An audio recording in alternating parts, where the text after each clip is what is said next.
MMA Boxing Talk here, coming at you with another video.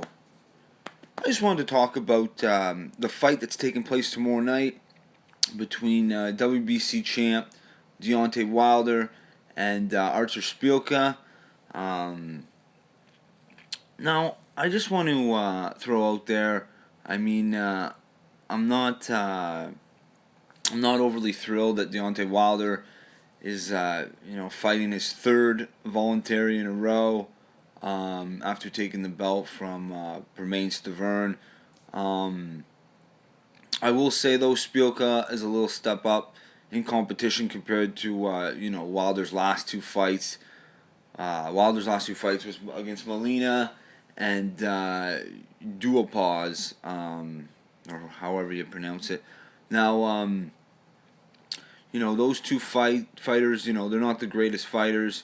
Szpilka might not be an elite level guy, a top 10 guy or even a top 20 guy or anything like that, but he's definitely better than I would say Molina and Duopaz.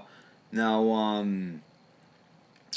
it's just frustrating, when you got Deontay Wilder, a guy that has quite a bit of potential. I mean, the guy's got a lot of power. He's a big boy.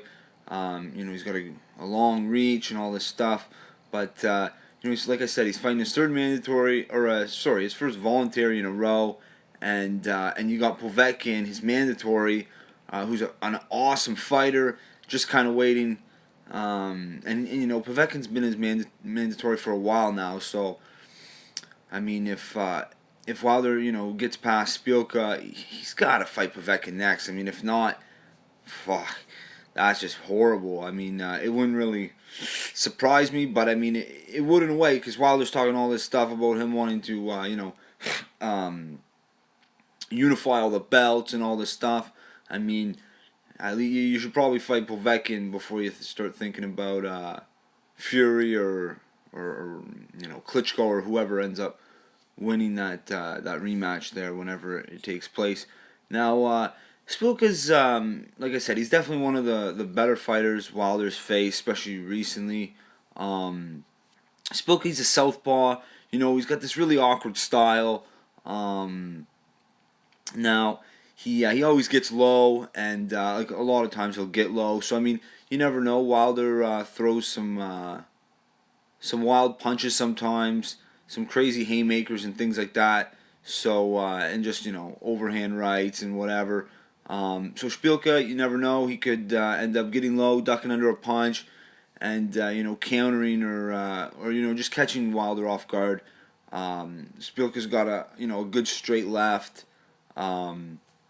So you never know. It's definitely a different style for Wilder. Just something new, I guess you could say. Like I said, southpaw, kind of an awkward style, moves around enough. He's got decent body shots too, I guess. But now, Szpilka's only loss is to Brian Jennings. Just want to point that out. Now, when they fought, it was a decent fight actually.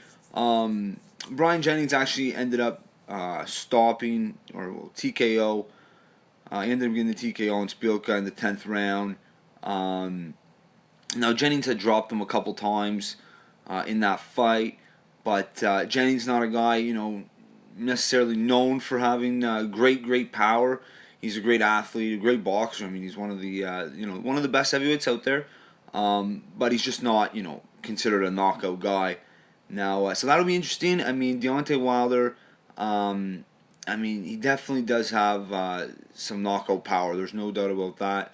Of course, he hasn't been knocking them out so easily ever since he got the WBC strap. But he still has the ability to put anyone away. I truly do believe that. So I just don't really think Szpilka can take Deontay Wilder's power. Definitely not all night. I can definitely see Wilder, just dropping Szpilka maybe a couple times. I could see it, being stopped earlier enough, maybe in the 6th or 7th round. But it's a good. There's definitely better opponents out there, obviously, for Wilder. There's no doubt about that. But it's a different opponent that Wilder hasn't seen a guy this style. So I'm kind of looking forward to this fight. There's no doubt about that. I still got to go though with Wilder in this fight. Even though I think maybe Szpilka could maybe catch Wilder and surprise a lot of people, but I can't see him winning this fight. So I'm gonna go with Wilder. Like I said, 6th or 7th round TKO. That's gonna be a good fight. Hopefully, like I said, Wilder can fight his mandatory after this one. But yeah, I know he's definitely got a lot of potential. I'd like to see him in there in the future. With all the top 5 guys or whatever. Always facing top 10 guys at the very least. Now there's the undercard in this fight there tomorrow night. Is Charles Martin and Glasgow, 2 undefeated heavyweights. So that'll be kind of interesting. They're actually fighting for the IBF belt, which is kind of bullshit. Now Charles Martin, he's a big guy, 6'5". I think he's got an 80-inch reach or something like that. He's a good fighter. I mean, he's got some potential. There's no doubt about that. Now, this will be definitely a step up in competition for him, taking on Glasgow. A little more experience.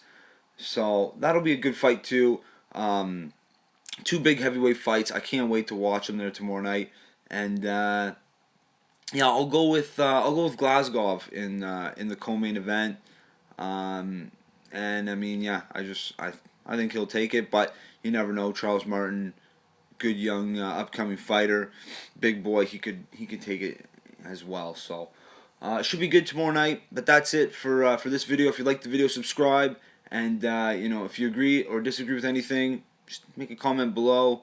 Definitely want to hear what you have to say and what you think about this fight or these 2 fights tomorrow night. That's it. MMA Boxing Talk. Peace.